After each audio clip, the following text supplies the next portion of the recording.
मला पण माहीत नाही हे प्रेम आहे की आकर्षण की आणखी काही, पण आता तू मला माझ्या जीवनामध्ये पाहिजे आहे.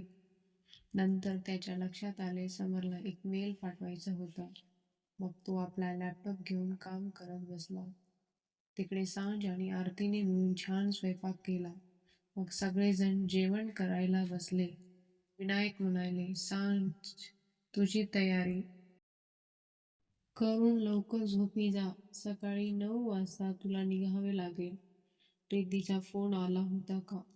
हो पापा, रिद्धीचे पण सिलेक्शन झाले आहे. आम्ही दोघी पण सोबत जाऊ. विनायक म्हणाले, ठीक आहे. सिद्धार्थ म्हणाला, कॉंग्रॅच्युलेशन्स दी. सांजने थँक्यू म्हणून त्याच्या डोक्यावरून प्रेमाने हात फिरवला. जेवण झाल्यावर मम्मीला थोडीफार मदत करून सांज रूममध्ये गेली. रिद्धीला फोन लावून सांजने सकाळी 9 वाजता निघायचे सांगितले आणि झोपी गेली. विहान अजून लॅपटॉपवर काम करत होता. शालिनी त्यांना डिनरसाठी बोलवायला आले.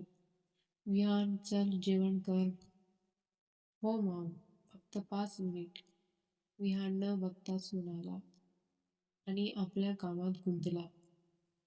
शालिनी त्याची वाट पाहत तिथेच थांबल्या. 20 मिनिटांनी विहानचे काम संपले. झालं मॉम, चला जाऊया. मग दोघे हसत हसत जेवण करायला डायनिंग टेबल जवळ आले. त्यांना बघून लिव्हिंग रूममध्ये बसलेले विशालजी पण डायनिंग टेबल जवळ आले. राणीने डिनर सर्व्ह केला. विशाल म्हणाले, विहान, ते अमेरिकेच्या मिस्टर दुबे यांचा कॉल आला होता. आपला न्यू प्रोजेक्टमध्ये पार्टनर आहेत. त्यांना लवकरात लवकर डील फायनल करायची आहे. मी त्यांच्याकडून 1 महिन्याचा वेळ मागितला. तोपर्यंत तुला सगळी तयारी करावी लागेल. आपल्या कंपनीला या प्रोजेक्टमुळे खूप प्रॉफिट होणार आहे. ओके डॅड, तुम्ही काळजी करू नका, मी बघतो. सगळ्यांचे जेवण झाले. सगळे आपापल्या रूममध्ये गेले. विहान रूममध्ये आला. खूप थकल्यामुळे त्याला पडल्या पडल्या झोप लागली. नेहमीप्रमाणे सकाळी 5 वाजता विहानला जाग आली. फ्रेश होऊन जिममध्ये गेला. जिममधून 7 वाजता आला आणि सरळ रूममध्ये जाऊन अंघोळ करून तयार होऊन खाली आला. विशालजी लिव्हिंग रूममध्ये न्यूजपेपर वाचत बसले होते. Good morning dad. Good morning बेटा, विशाल म्हणाले. विहानने शालिनीजीला आवाज दिला. Mom, breakfast. किचनमधून शालिनी ब्रेकफास्ट घेऊन आले. Good morning mom. Good morning बेटा. सगळेजण डायनिंग टेबलवर नाश्ता करायला बसले. विहान, मॉम, तुम्ही हॉस्पिटलला जाणार आहे का? नाही, जोपर्यंत तुझ्या डॅडची तब्येत ठीक होत नाही तोपर्यंत मी त्यांच्यासोबत घरी थांबणार आहे, विशाल म्हणाला. शालिनी, मी ठीक आहे, तू जाऊ शकतेस.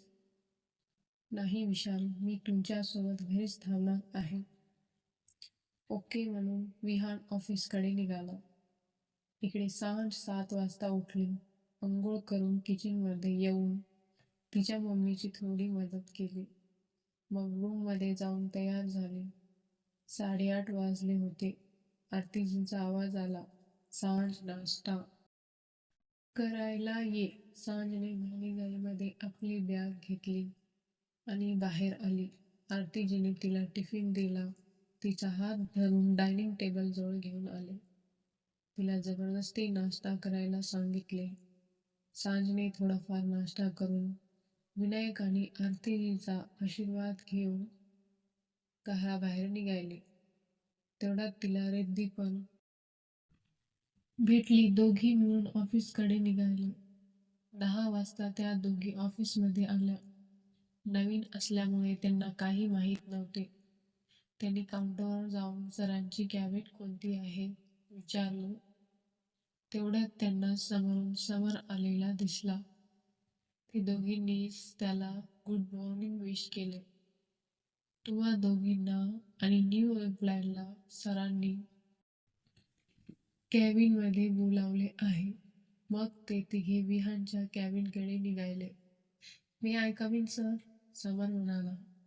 "Yes, coming." ते तिघे कॅबिनमध्ये गेले. "गुड मॉर्निंग सर," सांज म्हणाली. सांजचा आवाज ऐकून विहानचा चेहरा खुलला. विहानने पण गुड मॉर्निंग विश केले. समर म्हणाला, "सर, सगळे नवीन एम्प्लॉई आले आहेत. त्यांचे काम त्यांना सांग समर." सगळे एम्प्लॉईला घेऊन बाहेर आला. त्यांचे काम सांगू लागला. विहान म्हणाला, "मिस रिद्धी, तुम्ही आपल्या कंपनीचे सगळे अकाउंट डिटेल्स सांभाळा. तुमचं MBA झालं ना अकाउंटमध्ये?" रिद्धी, "हो सर." "ओके, तुम्ही जाऊन समरला भेटा. तो तुम्हाला तुमचे काम सांगेल." "Okay sir." म्हणून रिद्धी बाहेर गेली. आता विहान आणि सांज दोघेच उरले होते. विहान म्हणाला, "मिस सांज, तुम्ही सेक्रेटरी या पदासाठी अप्लाय केला होता ना?" "Yes sir." "तुमची ती समोरची कॅबिन आहे. आपल्याला एक न्यू प्रोजेक्ट लॉन्च करायचा आहे. त्या प्रोजेक्टमध्ये तुम्ही मेन आहात. त्या प्रोजेक्टचे काम आपल्याला आजपासून स्टार्ट करायचं आहे. हे डिटेल आहेत त्या प्रोजेक्टची. तुम्ही एकदा चेक करून घ्या. काही समजले नसेल तर समरला विचारून घ्या. तो तुम्हाला हेल्प करेल. 1 महिन्याने डील फायनल होणार आहे. काही चूक होता कामा नये. आता तुम्ही जाऊ शकता. माझी एक अर्जंट मीटिंग आहे. आपण दुपारी याविषयी डिस्कस करू. तुम्ही ही डिटेल तोपर्यंत चेक करून घ्या." "Okay sir." म्हणून सांज कॅबिनच्या बाहेर आली. विहान तिला जाताना बघत राहिला. तेवढ्यात समर आला. विहान म्हणाला, "समर, ती खूप निरागस आहे. ती मला त्या नजरेतून बघत नाही. ती फक्त मला बॉस म्हणून बघते. 20 मिनिटे माझ्यासोबत होती, पण तिने नजर वर करून माझ्याकडे बघितलेही नाही." समर म्हणाला, "तिला थोडा वेळ दे. तिला जाणीव करून दे की तू तिच्यावर प्रेम करतोस." विहानचा चेहरा उदास झाला. तितक्यात त्याला कॉल आला. "सर, मिस्टर मेहरा मीटिंग रूममध्ये तुमची वाट पाहत आहे." विहानने फोन कट केला. समर आणि विहान मीटिंग रूममध्ये गेले. इकडे सांज केबिनमध्ये येऊन डिटेल चेक करू लागली. ती कामामध्ये एवढी मग्न झाली होती की 2 तास कधी झाले तिलाही कळले नाही. सांजच्या केबिनचा डोर नॉक झाला. सांज न बघताच म्हणाली, "कमिंग." विहान आणि समर आत आले. विहान आणि समर एकमेकांना बघितले आणि स्माईल केली. समर म्हणाला, "मिस सांज." सांजने वर बघितले. विहानला आणि समरला समोर बघून पटकन उभा टाकले. "सॉरी सर, माझं लक्ष नव्हतं." "It's okay." विहान म्हणाला. "तुम्ही डिटेल चेक केली का?" सांजने हो म्हणून मान हलवली. "तुम्हाला समजले का प्रोजेक्ट कसा तयार करायचा आहे?" "हो सर." म्हणून मान हलवली. "तुम्हाला समजले का प्रोजेक्ट कसा तयार करायचा आहे?" "हो सर. पण जरा आपण त्यामध्ये काही बदल केले तर आपल्याला खूप फायदा मिळेल." विहानने विचारले, "ते कसे?" सांज एक एक करून सगळे पॉइंट्स विहानला आणि समरला समजावून सांगू लागली. विहानला आणि समरला ते पॉइंट्स खूप आवडले. विहान म्हणाला, "परफेक्ट मिस सांज. तुम्ही पहिल्याच दिवशी खूप छान काम केले." "सर, अजून एक पॉइंट राहिला." सांज म्हणाली. "मिस्टर दुबेची इन्व्हेस्टमेंट 60% आहे आणि आपली 40% आहे. जर आपण आपली इन्व्हेस्टमेंट 50% केली तर मिस्टर दुबेची 10% कमी होतील आणि आपली 50% तर आपला डबल फायदा आहे." विहानने विचारले, "ते कसे?" सांज त्यांना एक एक करून सगळे पॉइंट डिटेलमध्ये सांगू लागली. विहानला सांजचे म्हणणे खूप आवडले. तो अजून जास्त तिच्या प्रेमात पडू लागला. विहान म्हणाला, "सांज, मिस्टर दुबे सोबत ऑनलाईन मीटिंग आहे. तुम्ही आपले सगळे पॉइंट्स त्यांना समजावून सांगा." "Okay sir." सांज म्हणाली. तिघेही मीटिंग रूममध्ये गेले. मीटिंग सुरू झाली. सांज एक एक सगळे पॉइंट समजावून सांगू लागली. विहान फक्त तिलाच बघत होता. शेवटी मीटिंग संपली. मिस्टर दुबे म्हणाले, कॉंग्रॅच्युलेशन्स मिस्टर विहान. आम्हाला तुमचे सगळे पॉइंट्स आवडले. लवकरात लवकर ही डील फायनल करा. ओके म्हणून विहानने कॉल कट केला. लंच टाइम झाला होता. विहान म्हणाला, सांज तुम्ही लंच करून घ्या. नंतर आपण या प्रोजेक्टवर काम करू. आजपासून तुम्हाला माझ्या केबिनमध्ये थांबावे लागेल. सांज ओके म्हणाली आणि निधीकडे लंच करायला गेली. जेवण झाल्यावर सांज आपल्या कामाला लागली. असेच दिवस जात होते. विहान आणि सांज दोघेही मिळून प्रोजेक्टमध्ये काम करत होते. सांजचे लक्ष कामामध्ये राहायचे, पण विहानचे लक्ष सांजवर राहायचे. तिच्या बोलण्यात, काम करण्यास तिची केस त्रास द्यायला की ती पुन्हा पुन्हा कानामागे करणे, तिच्या ओठांची होणारी हालचाल.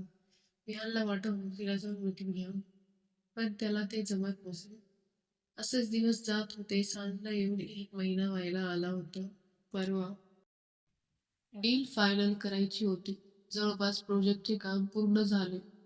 आज मिस्टर दुबे इंडियामध्ये येणार होते डील फायनल करायला. सांजला विहानने विचारले, सांज सगळा प्रोजेक्ट तयार आहे? Yes sir. आज मिस्टर दुबे आणि त्यांची वाईफ येणार आहे. आपल्याला त्यांच्यासाठी खास तयारी करावी लागेल. Okay sir. सांज म्हणाली. सकाळपासून सांजची तब्येत बिघडली होती. प्रोजेक्ट सुरू झाल्यापासून जेवण वेळेवर होतं ना झोप, त्यामुळे सांजची तब्येत बिघडली होती. आजचा दिवस असाच निघून गेला. सांजची तब्येत अजून जास्त खराब झाली. संध्याकाळी सांज घरी आली. सरळ रूममध्ये जाऊन झोपी गेली. दुसरा दिवस खूपच कामात गेला. सांजला थोडा पण वेळ मिळाला नाही. उद्या सकाळी प्रोजेक्टची डील फायनल होणार आहे. त्यामुळे एक एक पॉइंट सगळा प्रोजेक्ट वापस चेक करून घ्यावा लागला. विहानने कॉल करून सांजला आपल्या कॅबिनमध्ये बोलावले. त्या प्रोजेक्टवर एक नजर टाकून परफेक्ट आहे म्हणाला. सांजला त्याने आवाज दिला. सांज ती चेअरला टेकून डोळे घट्ट मिटून बसली होती. विहान तिच्याजवळ आला. काय झाले सांज? काही नाही सर, मी घरी जाऊ का? विहानने टाइम बघितला. 5 वाजले होते. ठीक आहे. सांज घरी गेली. विहान पण आपले काम करून घरी जाण्यासाठी निघाला. उद्याचा दिवस त्यांच्यासाठी खूप महत्वाचा होता. इथूनच सांजचे जीवन बदलणार होते. दोघांना या गोष्टीची जाणीव नव्हती. विहान घरी आला, जेवण करून झोपी गेला. सकाळी त्याची खूप महत्वाची मीटिंग होती. सकाळ झाली. विहान 5 वाजता उठून जिममध्ये गेला.